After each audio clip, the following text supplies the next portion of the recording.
education, down, down with deportation. Up with education, down, down with deportation. I got a message to the millions of illegal aliens that Joe Biden's releasing our country in violation of federal law.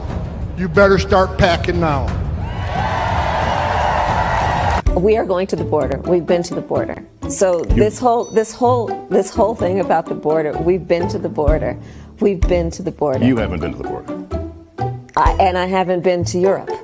And I don't understand the point that you're making. I hear a lot of people say, the talk of a mass deportation is racist. It's threatening to the immigrant community.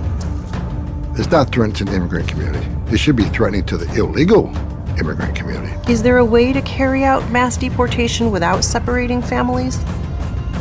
Of course there's. Families can be deported together.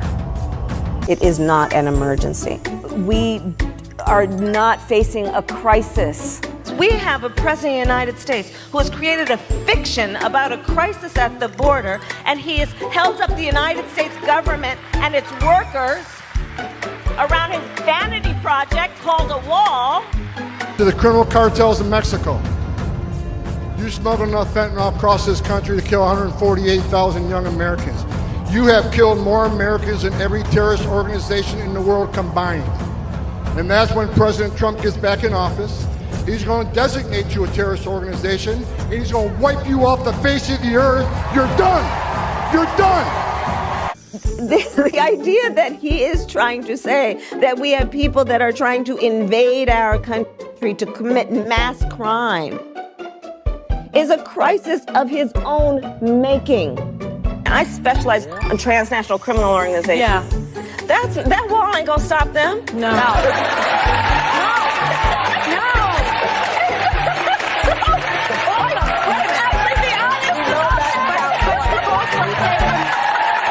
There's a 600% increase in sex trafficking of women and children. Border Patrol's arrested more terrorists coming across the border in 1 month than Trump had in 4 years. This is the biggest national security vulnerability this country's ever had. Donald Trump would be the president, and I'll be in the middle of running the biggest deportation operation this country's ever seen. I am not for a wall. We don't need to build a wall. This is a crisis of his own making. The president of the United States has a vanity project that he doesn't want to give up. It's the president's vanity project. This issue is about a vanity project for this president. Right. The president's vanity project? Let me be very clear. I'm not going to vote for a wall under any circumstances. It will not end with a wall. It will not end with a wall. It will not end with a wall? No. All right. He comes back, I come back, we fix this shit.